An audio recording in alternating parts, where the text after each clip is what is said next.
Saya Pendeta HKBP Resort Parulian di pagi hari ini menyapa Bapak Ibu serta saudara-saudara sekalian. Salam sejahtera bagi kita semua. Sebelum kita mendengar dan merenungkan firman Tuhan di pagi hari ini, marilah kita berdoa.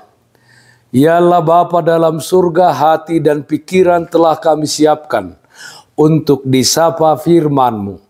Berfirmanlah ya Tuhan. Amin.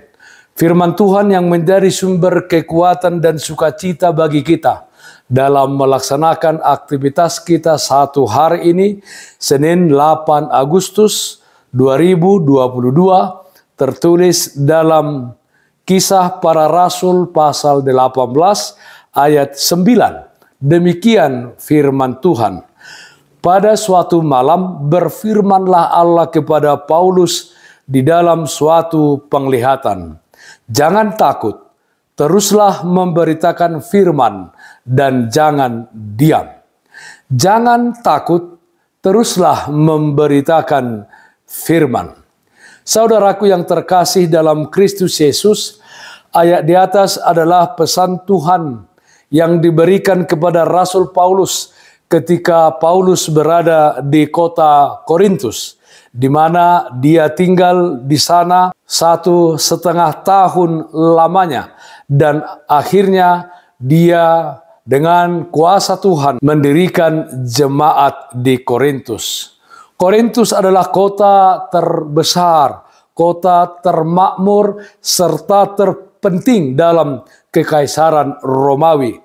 Kota Korintus memiliki pelabuhan yang ramai dan besar, tempat berlabuhnya kapal perdagangan dari seluruh dunia, di mana kejahatan, okultisme, serta berbagai kepercayaan saling berjumpa dan bercampur dari seluruh penjuru dunia.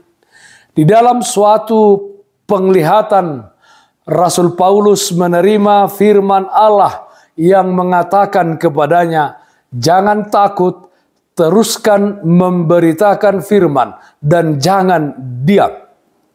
Dalam nats ini ada 3 hal yang disampaikan Allah kepada Paulus. Yang pertama, jangan takut. Artinya Tuhan mau mengatakan kepada Rasul Paulus, beranilah di dalam kehidupannya. Yang kedua, teruslah memberitakan firman Tuhan. Itu artinya Tuhan mau mengatakan jangan pernah Rasul Paulus lelah dan jangan mundur di dalam memberitakan firman. Yang ketiga, jangan diam. Itu artinya teruslah berkata-kata tentang firman Tuhan. Ketiga hal ini bukan dari diri Rasul Paulus sendiri, tetapi Allah yang menyertainya senantiasa, dan Allah akan mempergunakan orang-orang yang baik untuk membantu dan menolong ketika Rasul Paulus menghadapi kesusahan. 2 Korintus 18 ayat 10 dikatakan, sebab aku menyertai engkau dan tidak seorang pun yang akan menjamah dan menganiaya engkau, sebab banyak umatku di kota ini. Saudaraku yang terkasih dalam Kristus Yesus, ketakutan adalah salah satu bentuk tekanan yang kuat di dalam pikiran dan jiwa orang percaya yang dapat menghalanginya dan menghambat dia menjadi saksi kebenaran Kristus di tengah-tengah dunia ini. Ketakutan mematikan roh yang menyala-nyala untuk menerangi dan menggarami dunia ini dengan Injil Yesus Kristus. Ketakutan membuat semangat kita menjadi kendor untuk melayani, dan akhirnya kita memilih untuk diam dan tidak ikut serta memberitakan firman-Nya. Allah menyertai kita. Hal itu merupakan peneguhan buat kita bahwa kita tidak sendirian di dalam hidup ini. Penyertaannya menjadikan kita mengalami pertolongannya.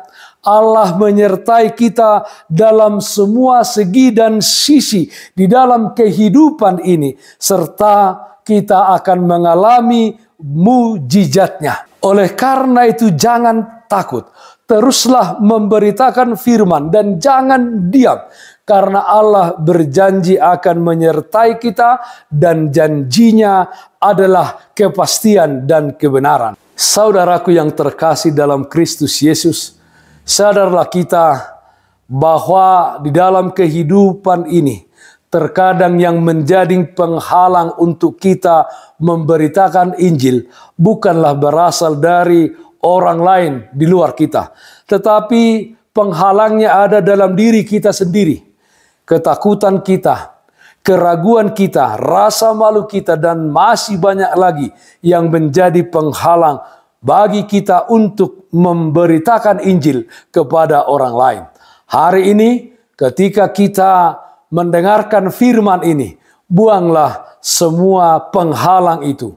Tuhan memberikan kepada kita roh yang membangkitkan kekuatan, kasih, dan pengertian.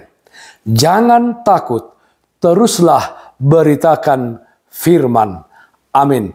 Mari kita nyanyikan Bukuende 268 ayat 1, Debataku dodongaku.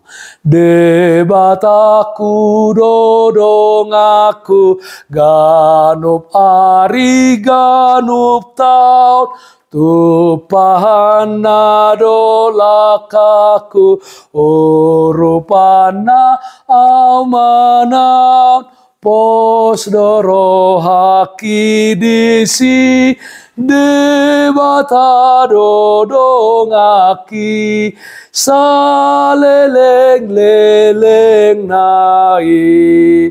Marilah kita berdoa. Terpujilah namamu ya Allah Bapa dalam surga, atas kasih setia Tuhan, penyertaan-Mu di dalam kehidupan kami. Ya Bapa, kiranya di tengah-tengah kehidupan kami di dunia ini, kami jangan takut untuk memberitakan kebenaran firman Tuhan. Kiranya kami terus memberitakan firman-Mu di dalam kata dan perbuatan kami, sehingga semakin banyak jiwa-jiwa yang percaya dan menerima Engkau sebagai juru selamatnya. Kami berdoa ya Tuhan, yang sakit Tuhan berikan kesembuhan, yang berduka Tuhan berikan penghiburan. Di dalam satu hari ini, dalam setiap aktivitas kami, Tuhan hadir memberikan kekuatan dan sukacita bagi kami. Dalam nama anak-Mu Tuhan Yesus Kristus kami berdoa, terpujilah namamu. Amin. Kasih karunia Tuhan kita Yesus Kristus, kasih setia dari Allah Bapa, serta persekutuan Roh Kudus, itulah yang menyertai-Mu hari ini kekal sampai selama-lamanya. Amin. Bapak, Ibu, saudara-saudara yang terkasih, taatlah akan protokol kesehatan. Tetaplah jaga kesehatan jasmanimu, terlebih kesehatan rohanimu. Bersihkan hatimu, cintai dan kasihilah sesamamu. Tetaplah berdoa kepada Tuhan, sumber berkat dan anugerah di dalam hidupmu. Salam kasih Tuhan Yesus Kristus untuk kita semuanya. Salam sehat, tetap semangat. Tuhan Yesus memberkati. Shalom.